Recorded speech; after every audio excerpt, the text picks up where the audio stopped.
বহাগক আদৰিবলৈ সাজু তিয়কৰ ডেকা গাভৰু হেঁপাহৰ ৰঙালীলৈ মাজত মাত্ৰ কেইটামান দিন বাকী। এই মুহূৰ্তত ৰাজ্যবাসী ব্যস্ত ৰঙালীক আদৰিবলৈ।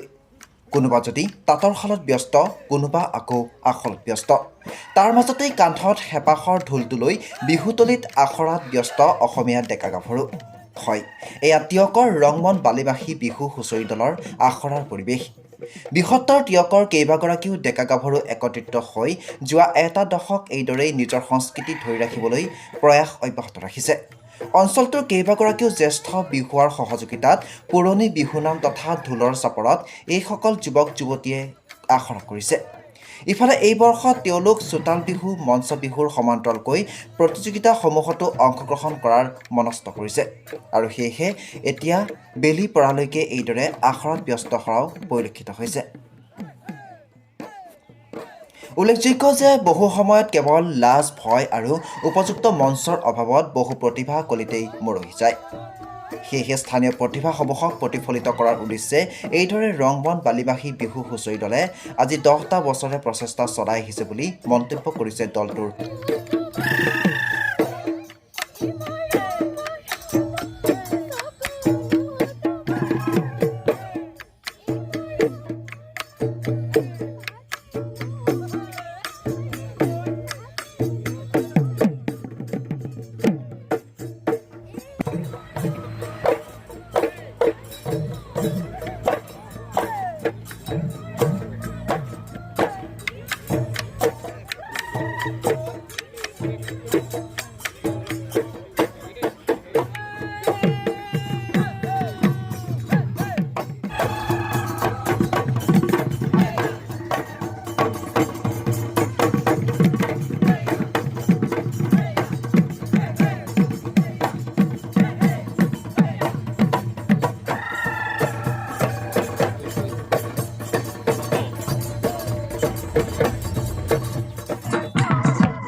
আমাৰ জগদুৱাৰ বনাই হাঁহচৰা কলীয়াপানী আৰু তিয়ক অঞ্চলৰ উঠি অহা যুৱক যুৱতীসকলক লগত লৈ আমি ৰংমন বালিমাহী হুঁচৰি দলটি গঠন কৰিলোঁ। আৰু বিগত 15টা বছৰ, বিশেষকৈ 2015 চনৰ পৰা আমাৰ একেৰাহে 9টা বছৰ ইতিমধ্যে আমাৰ এই হুঁচৰি দলটি সম্পূৰ্ণ কৰিছে।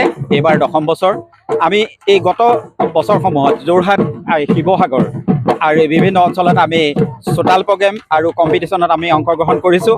আৰু এই উঠি অহা প্ৰজন্মৰ এই যুৱক যুৱতীসকলক যদি আমি বিজ্ঞানসন্মতভাৱে এই যে বিহুৰ প্ৰতি, এই সংস্কৃতিৰ প্ৰতি যাতে আকৰ্ষিত কৰিব পাৰোঁ, আমি অভিজ্ঞ প্ৰশিক্ষকৰ দ্বাৰা তেওঁলোকক প্ৰশিক্ষণ দিয়াৰ ব্যৱস্থা কৰিছোঁ। আগত আমি বিহু আছিলোঁ, আমাৰ যথেষ্ট বয়স হৈছে, কিন্তু এতিয়া এই নতুন প্ৰজন্মৰ মাজৰ সময়ছোৱাত আমি এই বিহুৰ প্ৰতি, সংস্কৃতিৰ প্ৰতি আমি যুৱক যুৱতীসকলৰ অনীহা দেখা পাইছিলোঁ। কিন্তু বৰ্তমান আমি এতিয়া যিটো হুঁচৰি দল ইয়াত আমি ৰিহাৰ্চেল কৰি আছোঁ, এই হুঁচৰি দললৈ আমাৰ বিভিন্ন অঞ্চলৰ পৰা স্বতঃস্ফূৰ্তভাৱে এই যুৱক যুৱতীসকল ওলাই আহিছে। এইটোৱে ইয়াকেই প্ৰমাণ কৰিছে যে সংস্কৃতিৰ প্ৰতি আমাৰ নতুন প্ৰজন্ম ধাৱমান হৈছে। এইটো এটা ভাল লক্ষণ। আমি অনাগত দিনত বিশেষকৈ এই শিল্পীসকলক আমি আৰু উন্নত মানৰ যাতে প্ৰশিক্ষণ দি একো এগৰাকী সফল বিহুৱতী বা বিহুৱা কৰিবৰ কাৰণে আমি চেষ্টা চলাইছোঁ। ইতিমধ্যে আপোনালোকে সকলোৱে গম পাইছে যে ৰাষ্ট্ৰীয় শিক্ষানীতিত অবিদ্যায়তনিক আৰু গুণগত শিক্ষা এই দুটাৰ ওপৰত বেছি গুৰুত্ব দিয়া হৈছে। গতিকে এই দুটাৰ ওপৰত গুৰুত্ব আমি বুজি বা উপলব্ধি কৰি, আমি অভিভাৱকসকলে উপলব্ধি কৰি তেওঁলোকক আমি এটা উচিত প্লেটফৰ্ম দিয়াৰ ব্যৱস্থা কৰিছোঁ। আমাৰ এই অঞ্চলটোত স্কেটাৰ হৈ আছে, আমাৰ সিঁচৰিত হৈ আছে বহু প্ৰতিভা, সুপ্ত প্ৰতিভা। সেই সুপ্ত প্ৰতিভাখিনি তেওঁলোকে বিকশিত কৰিবৰ কাৰণে মাত্ৰ দুটা কথাৰ ওপৰত তেওঁলোকে আচলতে লাজ আৰু ভয়, সেই দুটা কথাৰ ওপৰত আমি যথেষ্ট গুৰুত্ব দিছোঁ। লাজ আৰু ভয়টো যদি পৰিহাৰ কৰে, অনাগত দিনত আমি তেওঁলোক একোটা সম্পদ হিচাপে আমি পাবলৈ সক্ষম হ'ম বুলি আমি আশা কৰিব পাৰোঁ। সন্তানটিৰ ভৱিষ্যতক লৈ চিন্তিত নেকি? আপোনাৰ সন্তানটিয়ে খেলা ধূলা পঢ়া শুনাত মনোযোগ নিদিয়ে নেকি? তেন্তে চিন্তাৰ কোনো কাৰণ নাই।